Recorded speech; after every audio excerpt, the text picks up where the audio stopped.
இன்னைக்கு நான் உங்களுக்கு சொல்லி தரப்போற திருக்குறள் பகுத்துண்டு பல்லுயிர் ஓம்புதல் நூலோர் தொகுத்தவற்றுள் எல்லாம் தலை. இந்த திருக்குறள் நமக்கு என்ன சொல்லுதுன்னா, இந்த உலகத்திலேயே ரொம்ப கொடுமையான விஷயம் பசி. அதனால தான் பாரதியார் சொன்னார், தனி ஒரு மனிதனுக்கு உணவில்லையே இந்த ஜகத்தினை அழித்திடுவோம்.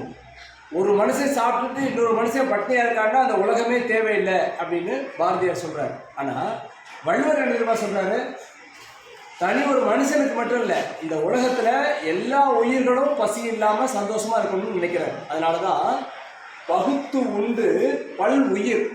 நீ உனக்கு இருக்கிற சாப்பாட்டை மற்ற மனுஷனுக்கு கொடுத்துட்டு சாப்பிட்டு அப்படின்னு மட்டும் சொல்லலை, உனக்கு பக்கத்தில் எந்த உயிர் இருந்தாலும் அத்தனை உயிரினத்துக்கும் கொடுத்துட்டு சாப்பிடு அப்படின்னு சொல்கிறார். அதனால தான் பகுத்துண்டு பல் உயிர் ஓம்புதல்னா காப்பாற்றுதல், பாதுகாத்தல். பல் உயிர் ஓம்புதல் நூலோர் தொகுத்தவற்றுள் எல்லாம் தலை. நூலோர்னா இந்த உலகத்தில் தலை சிறந்த அறங்களை சொன்ன சான்றோர்கள் எதையெல்லாம் அறம்னு சொல்லியிருக்காங்களோ அந்த அறத்திலையெல்லாம் தலை சிறந்த அறம், உயர்ந்த அறம், தனக்கு பக்கத்தில் இருக்கிற உயிருக்கு கொடுத்துட்டு பகுத்து உணவை சாப்பிடுறது அப்படின்னு வள்ளுவர் சொல்றார்.